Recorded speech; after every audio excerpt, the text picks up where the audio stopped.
कुछ कहानियां ऐसी होती हैं जो दिल दहलाने की ताकत रखती हैं और उनकी बुनियाद होती है एक बहुत गहरा धोखा।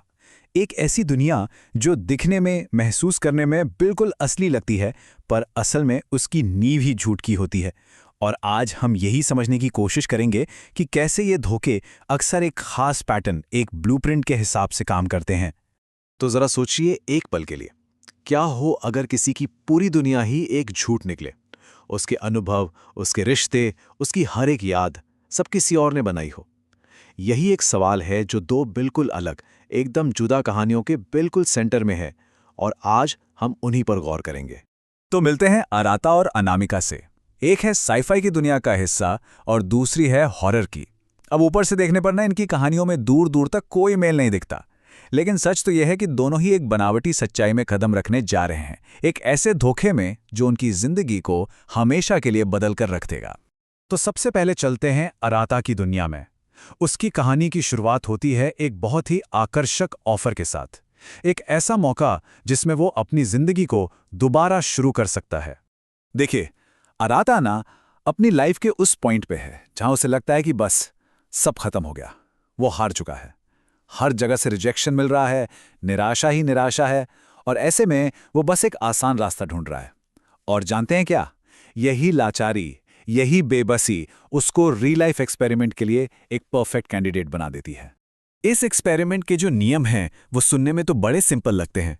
एक गोली खाओ, 1 साल के लिए वापस हाई स्कूल जाओ और एंड में जॉब ऑफर पाओ। सिंपल है ना? लेकिन इसमें जो सबसे खतरनाक शर्त है वो है चौथा कदम, कि साल के आखिर में उसने जो भी रिश्ते बनाए होंगे, जो भी यादें होंगी, सबको हमेशा के लिए मिटा दिया जाएगा। और सुनिए, धोखा बस यही तक नहीं है। अराता को लगता है कि रियो जो उसके साथ है वो उसका क्लासमेट है, हो सकता है एक दोस्त भी बन जाए। पर असल में रियो एक एजेंट है। उसका काम है अराता पर 2400 घंटे नजर रखना और रिपोर्ट तैयार करना। मतलब अराता की नई जिंदगी का हर एक पल, हर एक सेकंड किसी की निगरानी में है। ये जो बात है ना, ये अराता के लिए एक ठंडी चुभने वाली सच्चाई है कि उसकी दोस्ती के पल, उसकी हंसी, उसके आंसू, ये सब कुछ इमोशंस नहीं है। ये बस एक कंट्रोल्ड एक्सपेरिमेंट का डेटा है। उसकी असलियत कोई स्कूल नहीं, एक लैबोरेटरी है।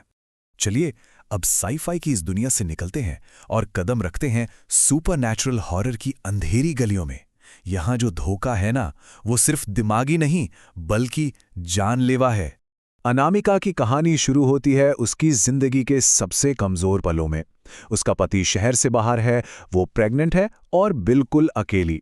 ऐसे हालात में अगर कोई देखभाल करने वाला आ जाए तो वो तो किसी फरिश्ते जैसा ही लगेगा ना, एक आशीर्वाद जैसा। और यही वो पहला झूठ है जो अनामिका की दुनिया में बोया जाता है। अपने हालात को देखते हुए वो इस बात पर आसानी से भरोसा कर लेती है। देवी का ये कहना उसकी सारी चिंता दूर कर देता है और एक झूठे पर मजबूत भरोसे की नींव रखता है। तो देखिए, एक तरफ है देवी का वो भरोसे वाला दावा और ठीक उसके दूसरी तरफ पड़ोसी की ये डरावनी चेतावनी। जैसे ही उस देखभाल करने वाली का मुखौटा उतरता है ना, पीछे छिपा एक शैतानी चेहरा, एक बुरा इरादा सामने आ जाता है। और यहां धोखा और भी पर्सनल और भी ज्यादा तकलीफदेह हो जाता है, क्योंकि यह धोखा किसी अनजान ने नहीं बल्कि परिवार के अंदर से ही मिलता है। एक टीवी जो प्यार से तोहफे के तौर पर दिया गया था, वो असल में एक शापित चीज है, एक जरिया उसके बच्चे की जान लेने का। कोख बांधना ये सिर्फ एक डरावना शब्द नहीं है, ये उस सुपरनैचुरल खतरे का नाम है जिसका सामना अनामिका कर रही है। ये एक ऐसा तांत्रिक अनुष्ठान है जिसका मकसद आने वाली पीढ़ी को, एक अजन्मे बच्चे को ही खत्म कर देना है। और यही चीज इस पूरे धोखे को जानलेवा बना देती है। तो दो एकदम अलग कहानियां हैं, एक साईफाई, एक हॉरर। लेकिन क्या ये हो सकता है कि इनके धोखे का जो स्ट्रक्चर है, जो बनावट है, वो एक ही हो? चलिए इस ब्लूप्रिंट को डीकोड करते हैं। अब यहां पर ना धोखे का वो ब्लूप्रिंट बिल्कुल साफ दिखने लगता है। देखिए, दोनों कहानियों में एक धोखेबाज है जो भरोसे का एक मुखौटा पहनकर आता है, कभी क्लासमेट बनकर तो कभी देखभाल करने वाली बनकर। फिर एक चीज है, कभी वो रियल लाइफ की गोली तो कभी वो गिफ्ट में मिला टीवी, जो इस धोखे का जरिया बनती है और कहानी को आगे बढ़ाती है। और आखिर में एक तीसरा, एक बाहरी इंसान आकर सच सामने लाता है, और इसके साथ ही वो पूरी बनावटी दुनिया बिखर जाती है। ये जो स्ट्रक्चर है ना, ये कोई इत्तेफाक नहीं है। ये एक सोची समझी टेक्निक है जो किसी भी तरह की कहानी में काम करती है। लेकिन स्ट्रक्चर एक जैसा होने के बावजूद जो चीज दांव पर लगी है वो एकदम अलग है। अराता की कहानी में ये एक इमोशनल दांव है। उसे पता है कि आखिर में उसके सारे रिश्ते, सारी यादें मिटा दी जाएंगी, और ये चीज एक जबरदस्त साइकोलॉजिकल टेंशन क्रिएट करती है। वहीं दूसरी तरफ अनामिका के लिए ये उसके वजूद का, उसके अस्तित्व का दाव है। यहां सवाल सीधे उसके बच्चे की जिंदगी का है, जो कहानी को एक फिजिकल, एक रियल हॉरर की तरफ ले जाता है। तो सवाल ये उठता है कि आखिर धोखे और विश्वासघात की इन कहानियों में ऐसा क्या है जो इतना आकर्षित करता है? क्यों हम इनकी तरफ खींचे चले जाते हैं?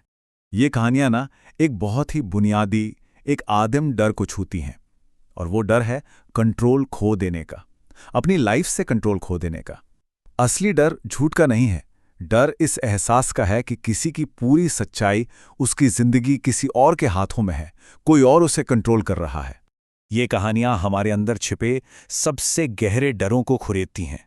उन लोगों से धोखा मिलने का डर जिन पर हम सबसे ज्यादा भरोसा करते हैं। ये सोचकर ही अजीब लगता है कि हमारी यादें ही झूठी हो सकती हैं, या ये डर कि किसी की मेहरबानी के पीछे एक भयानक मकसद छिपा हो सकता है।